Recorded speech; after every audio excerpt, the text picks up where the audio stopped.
Bismillahirrahmanirrahim. Assalamualaikum warahmatullahi wabarakatuh. Hukum zikir bagi orang yang berhadas. Para ulama bersepakat untuk memperbolehkan zikir dengan hati dan lisan bagi orang yang berhadas, berjunabah, wanita haid dan nifas. Ketentuan ini berlaku dalam zikir yang berupa tasbih, tahmid, tahlil, takbir, membaca sholawat untuk Rasul SAW, doa dan lain sebagainya. Tetapi membaca Al-Quran diharamkan bagi orang yang berjunabah, wanita yang haid dan nifas, baik yang dibacanya itu sedikit ataupun banyak. Membaca sebagian ayat pun diharamkan. Tetapi mereka diperbolehkan membaca Al-Quran dalam hati, sebagaimana diperbolehkan pula melihat mushaf seraya membacanya dalam hati.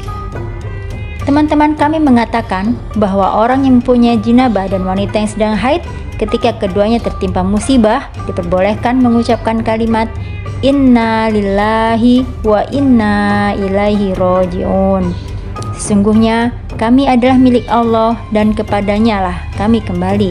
Al-Baqarah ayat 156. Ketika hendak menaiki kendaraan, diperbolehkan mengucapkan doa yang tersebut di dalam firman-Nya berikut ini.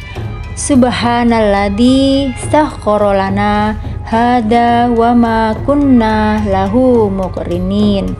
Maha suci Allah yang telah menundukkan semua ini bagi kami, padahal sebelumnya kami tidak mampu menguasainya. Surat Az-Zukhruf ayat 13. Begitu pula mengucapkan doa berikut.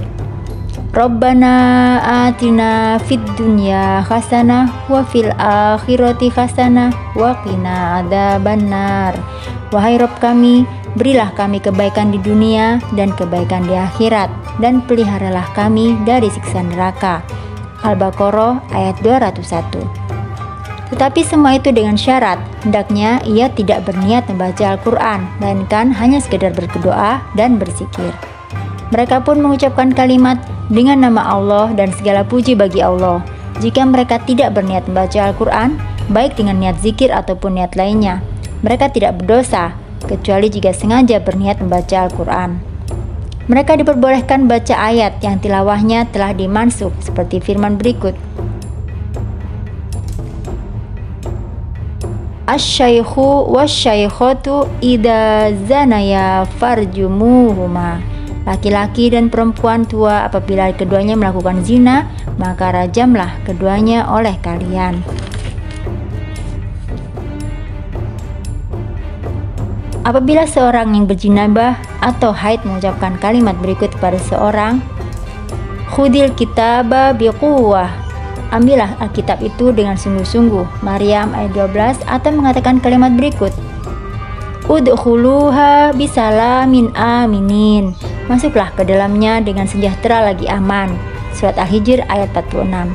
Atau kalimat-kalimat lain yang bersesuaian dengan ayat-ayat Al-Quran, hukumnya tidak haram bila mereka tidak berniat membaca Al-Quran. Apabila tidak menemukan air, hendaklah mereka melakukan tayamum, lalu diperbolehkan membaca Al-Quran. Jika sesudah itu ia berhadas, tidak diharamkan lagi baginya membaca Al-Quran, sebab masalahnya sama dengan orang yang mandi junabah, lalu berhadas lagi.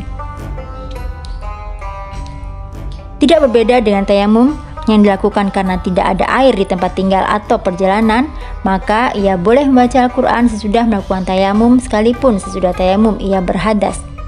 Sebagian dari teman-teman kami mengatakan, jika orang yang bersangkutan berada di tempat tinggalnya, ia boleh sholat dengan tayamumnya itu, boleh pula membaca Al-Quran dalam salatnya, tetapi tidak boleh membaca Al-Quran di luar sholat. Menurut pendapat yang sahih, boleh melakukan bacaan di luar sholat sesudah tayamum, seperti yang telah kami kemukakan sebelumnya, karena tayamum itu berkedudukan sebagai mandi jinabah. Seandainya orang yang mempunyai jinabah bertayamum, kemudian ia melihat air, maka ia harus menggunakan air itu, dan diharamkan baginya membaca Al-Quran dan hal-hal lain yang diharamkan bagi orang yang berjinabah sebelum ia mandi jinabah dengan air itu. Seandainya ia bertayamum, lalu sholat dan membaca Al-Quran, kemudian ia hendak melakukan tayamum lagi karena hadas atau karena hendak melakukan sholat fardu lainnya atau hal lainnya, maka tidak diharamkan baginya membaca Al-Quran. Demikian menurut mazhab yang sahih lagi terpilih. Sekalipun ada alasan dari sebagian teman-teman kami yang mengatakan bahwa hal itu diharamkan, tetapi pendapat itu lemah.